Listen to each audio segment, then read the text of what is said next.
Hi hello friends, కోనం చేప అన్నమాట. So అది వచ్చేసి 15 కేజీలు 3000 అంట.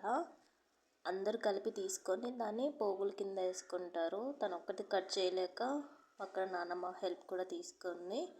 సో టేస్ట్ మాత్రం చాలా బాగుంటుంది. సో సముద్రపు కోనం అన్నమాట. ఒకే చేప తీసుకొచ్చింది ఈరోజు మాత్రం. నెక్స్ట్ చిన్న చిన్న చేపలు కూడా తీసుకొచ్చింది. సో దాన్ని కొయ్యడానికి అయితే చాలా టైం పట్టింది. మన మేకల్ని గొర్రెల్ని ఎలా కోస్తారు, ఈ చేపను అలా కోస్తున్నారు. సో ఒక్కొక్క పీస్ అయితే భలే ఉందన్నమాట. సో ఇంతకుముందు కూడా ఒక పెద్ద కోనం చేప తీసుకొచ్చింది. సో ఇదైతే టేస్ట్కి వచ్చేసరికి అయితే చాలా బాగుంటుంది. సేమ్ మన చికెన్ తిన్న ఫీలింగ్ ఉంటుంది అన్నమాట. సో మెత్తటి పీసెస్ ఉంటాయి. అస్సలు అంటే అసలు ముళ్ళు ఉండదు, ఒక్కటే ముళ్ళు ఉంటుంది. ఆ ముళ్ళును కూడా నమ్మలొచ్చు అన్నమాట. అంత టేస్ట్ ఉంటుంది అన్నమాట ఈ కోనం. సో పైన అయితే స్కిన్ ఉంది కదా, అదైతే వండుకున్నాక కుక్ చేసాకైతే తోలు ఊడేసి వస్తుంది. సో కోనం ఇది మాత్రం.